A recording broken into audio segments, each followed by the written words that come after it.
Good morning, everyone. My name is Anna Zhang, and today I'm going to present a project entitled Guernica, Art as a Weapon of Struggle and Resistance.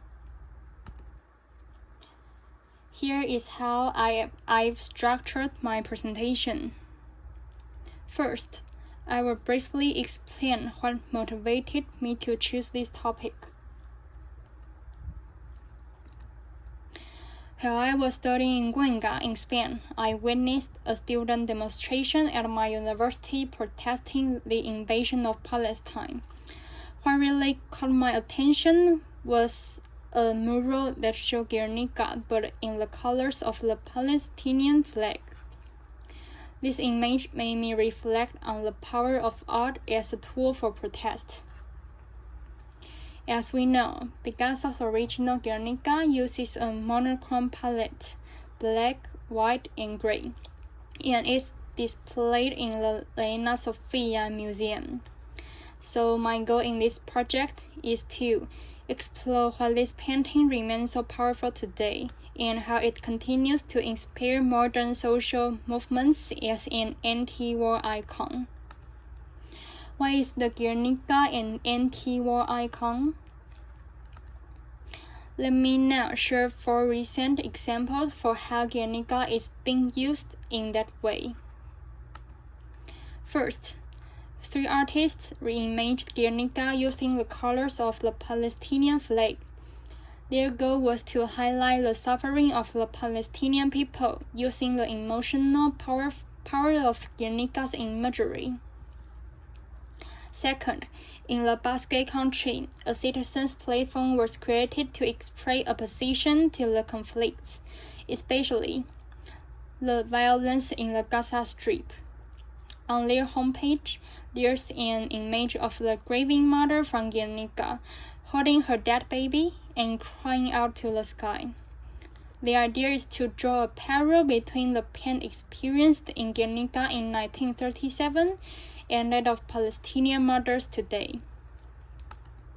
Third, during a recent demonstration in solidarity with Palestine, a post was used that combined the bombing of Guernica in 1937 with the war in Gaza in 2023. It reuses part of the original painting to denounce modern violence and call for peace.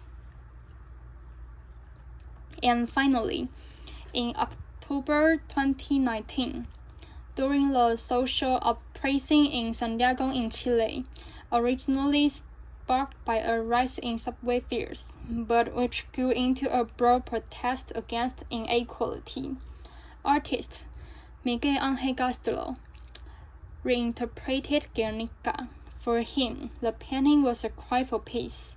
His version was meant to give strength and hope to people protesting in the streets, facing repression and human rights abuses.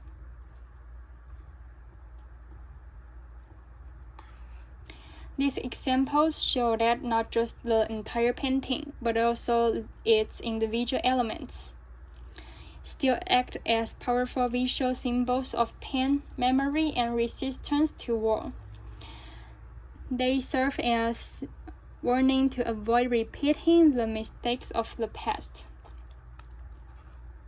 The digital project Rethinking Guernica from the Reina Sofia Museum brings together about 2,000 documents, interviews, and archives related to the painting. Its aim is to encourage critical reflection and new interpretations of the work. In other words, the museum itself believes Guernica should not only be seen as a symbol of the 20th century Spanish Civil War, but also as something that we can keep reinterpreting from today's perspective. Although Guernica was originally created for the Spanish pavilion at the 1937 Paris International Exposition, its message reaches far beyond that specific conflict. Through cubist forms and symbolic figures, Picasso expresses the horror, the horror, despair, and human suffering caused by war, any war. That's why every generation can reinterpret this work through the lens of its own struggles and still find in it a call for peace. Picasso, through Guernica, forces us to face the devastating consequences of war, both in the past and in our present. As we've seen through these examples, its symbolic power remains strong. During my research, I came across many modern reinterpretations of Guernica, but I was especially interested in how different groups and individuals connect with the work in different ways. For example, for the three artists in Guernica, it's an anti-war symbol that brings attention to the Israeli-Palestinian conflict.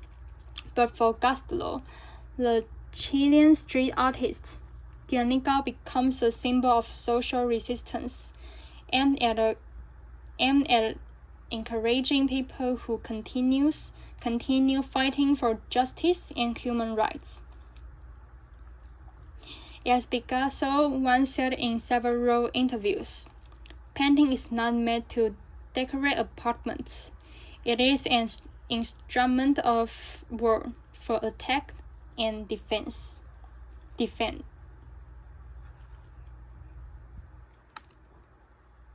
Final reflection.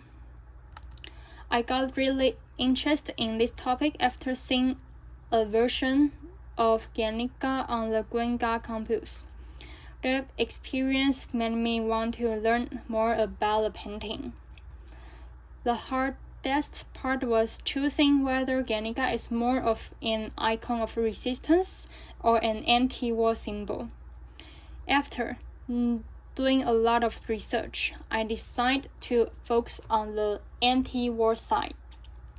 Next time, I will spend more time collecting and comparing examples to find the similarities and differences in how the symbol is used in different contexts. That will make my analysis stronger. My references.